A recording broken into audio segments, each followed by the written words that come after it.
See what I did there? That's what you call a strong first impression. And now you want to see what the rest of the video is about.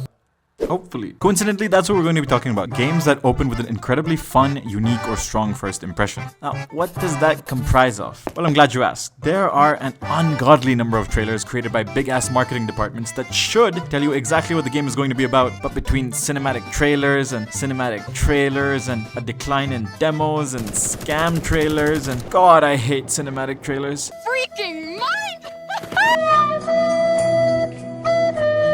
I really value video games that go out of their way to present themselves in a manner that tells me the developer really enjoyed making the game, instead of all these narrative openings with these big-ass cutscenes. God damn, just shut up.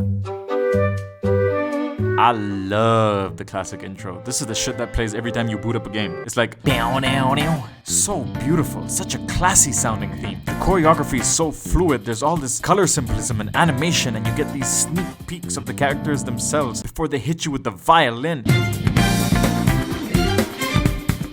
God damn! I don't think I've ever skipped the intro when playing Persona 5. It just psychs me up so much. So badass. And as a first impression, it feels like the coolest shit ever. And you know, like, I have to play this game for the next 80 hours. I need a strong start. Now check this shit out. This is the intro for Katamari Damacy. And I don't even know the first thing regarding what this game is going to be about. They're singing ducks, singing geese. There's a big bearded fuck off guy playing a guitar while his wife and son are jamming. And in the background, some dude keeps saying... And this game is just about rolling a ball of small things into a bigger ball of things, and eventually you roll the world into that ball. And there's no way I would have known that from the intro. I love it, because clearly the game wants you to know it carries a lot of charm and weird flair, and I mean, it made me play it, so good job. Pizza Tower is very similar. It looks like something that was made on paint, but it just hooks you in so suddenly. Like, what is this game about? There's this miserable pizza chef who's on the verge of bankruptcy, and if that wasn't bad enough, a talking pizza threatens to blow up his establishment, so then he runs faster than Sonic the fucking Hedgehog. And this isn't a game about a man who wants to save his Pizza Hut. This is a man who's being pushed to his limits. There's this JoJo Bizarre's Adventure showdown against the pizza, and it's just so absurd. But now I gotta play it, right? That's what a good ass opening is supposed to do for these games. It's literally a 2D platformer, but these nuanced details you add to your games, I'm such a sucker for this shit. If you add personality to your games like this, it creates a significant impression on me, and now I will see the shit through to the end. And this is what I want to see more of again. It feels like such a lost art. I'm talking DK. Donkey Kong. Tekken had this shit, so fucking badass looking, and Sonic Heroes had it, and Sonic Riders had it, and Shadow the Hedgehog had it. Do you remember that shit? I mean, what the fuck? So stupid, but back then it got the job done. I played all of this shit. I would really like for more games to bring these back, and I know that some of them are doing it. Neon White did it recently, Fire Emblem Engage, but I want more. I really want more, man. Then there's what I like to call...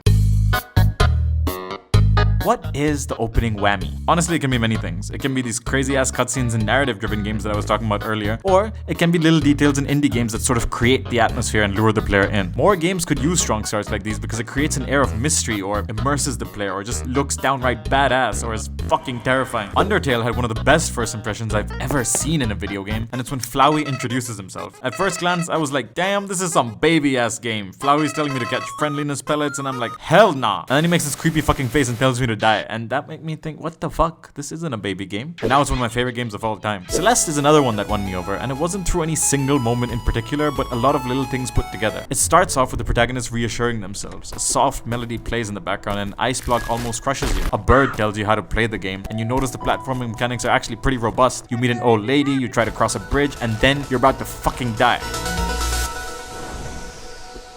And then that same bird says, hey, you can actually do this.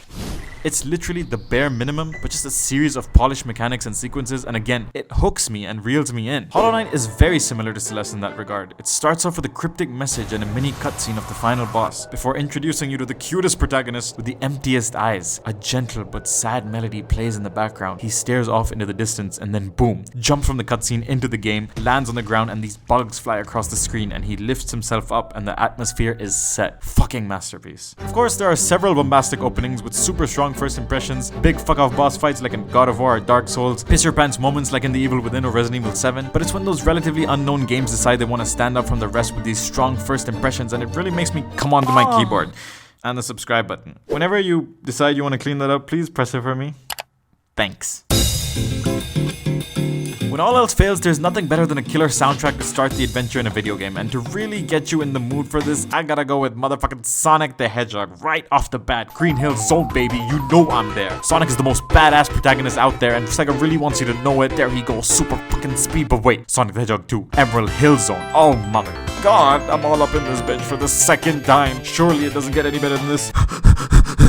Sonic the Hedgehog 3, Angel Island Zone. We got that jungle beat going. Holy shit. Whoever decided to hire the composers making music for these games, good fucking job. And the thing is, no matter what dimension Sonic decided to transition to, and whatever your opinion on the many Sonic the Hedgehog games, you already know the soundtrack is going to be killer if nothing else. And as a result, all the Sonic games are now associated with super strong music intros. Kirby and the Forgotten Land. Oh. Kirby washes on the shore of an island, treks through a fucking jungle in complete silence, and then comes out the other side to an abandoned building. And then this nostalgic music kicks in. Now see how that changes things? This could very easily have been a post-apocalyptic survival despair setting for Kirby, like The Last of Us, but with a pink baby. But now it's a feel-good game, and I know I'm gonna have a good time. And that's the sort of powerful impression these games create with a musical intro. I like drawing parallels with Kirby and Mario Odyssey, even though I know the game starts off with a Cap Kingdom and the impression is kinda tame in comparison. But it's when you go into Fossil Falls that I feel like the game really comes alive. There's a sense of wonder. The adventure is actually starting. Turn into a fucking T-Rex. God damn, this is a good game. I feel like this is also the case for the latest Super Mario Wonder game. It's actually a very underrated thing to be able to communicate the type of adventure that's going to pan out in the first song you hear when playing a game. There's so many iconic first level themes that I can recognize instantly. The Mario Bros games, Donkey Kong games, Mega Man games. Shovel Knight is actually one of my favorite themes ever. I still hum it from time to time and I'm like, oh shit, I'm humming the theme for Shovel Knight. Wow.